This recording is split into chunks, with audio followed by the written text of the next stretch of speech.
ভারপ্রাপ্ত চেয়ারম্যান জনাব তারেক সাহেবের কাছে আমার ওকুল আবেদন সুষ্ঠু তদন্ত করে আমার জায়গাটা আমাকে ফেরত দেওয়ার জন্য। চট্টগ্রামের যুবদল নেতা এমদাদুল হক বাদশার অত্যাচার, জুলুম ও নির্যাতনের প্রতিবাদে বিএনপির ভারপ্রাপ্ত চেয়ারম্যান তারেক রহমানের প্রতি দৃষ্টি আকর্ষণ করে সংবাদ সম্মেলন করেছে ভুক্তভোগী মোহাম্মদ ইকরাম ও তার পরিবারের সদস্যরা। আমার পরিবারের পক্ষ থেকে জোর দাবি জানাচ্ছি। রোববার সকালে চট্টগ্রাম মেট্রোপলিটন সাংবাদিক ইউনিয়ন হলে আয়োজিত সংবাদ সম্মেলনে লিখিত বক্তব্যে ভুক্তভোগী মোহাম্মদ ইকরাম জানান, জমি সংক্রান্ত বিরোধের জেরে চট্টগ্রামের যুবদল নেতা এমদাদুল হক বাদশাহ প্রতিনিয়ত তাদের অত্যাচার, জুলুম ও নির্যাতন করে যাচ্ছে। 11 ফেব্রুয়ারি রাত 2:00 সময় 12 তারিখ উনি রাত্রে আমার জায়গাটা ঘিরে ফেলছে। চট্টগ্রাম মহানগর জাতীয়তাবাদী যুবদলের সাবেক সাংগঠনিক সম্পাদক এমদাদুল হক বাদশাহ আমার সাথে ওনার সাথে কোনো সময় কোনোদিন লেনদেনও হয় নাই, কিছু হয় নাই। দখল করছে, কি জন্য করছে এটা আমি বলতে পারি না। উনি ওই রকম অনেকগুলো মানুষের বাকুলিয়ার, পূর্ব বাকুলিয়া, পশ্চিম বাকুলিয়া, দক্ষিণ বাকুলিয়া লোকদের অনেক জায়গা দখল করে রাখছে।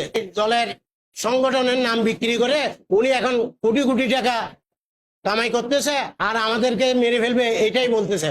উনি বলছে যে আমি যদি চট্টগ্রাম মহানগরের সেক্রেটারি, যুবদলের সেক্রেটারি হয়ে আসি তাহলে বুঝবি তুই। এ সময় সংবাদ সম্মেলন থেকে অবিলম্বে স্থানীয় প্রশাসন ও বিএনপির ভারপ্রাপ্ত চেয়ারম্যান তারেক রহমানের প্রতি দৃষ্টি আকর্ষণ করেন ভুক্তভোগী পরিবারের সদস্যরা। এখন আমাদের নামে পোস্টার লাগা দিয়েছে, আমরা আওয়ামী সন্ত্রাসী বলতেছে, পোস্টার লাগা দিয়েছে। আমরা কার থেকে কোনোদিন 1-10 টাকা লোন দিয়ে খাই নাই, কিন্তু বাবা আমার 1000 পেয়েছে, এখন আমাদের এটা অবস্থা। ও কেন আমাদেরকে এগুলো হ্যারাসমেন্ট করবে? আমি চাই আমার সমাধান, আমার জায়গাটা শূন্য, আমার জায়গাটা যে ব্যবস্থা ছিল যে অবস্থায় দখল মুক্ত চাই আমি। আমার এইটাই আমার কামনা। আমি চাচ্ছি আমার জায়গাটা দখল মুক্ত।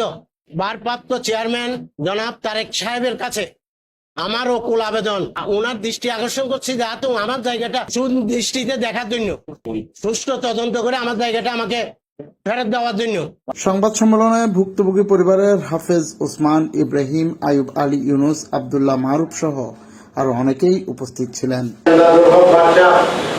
ডেস্ক রিপোর্ট, সময় নিউজ।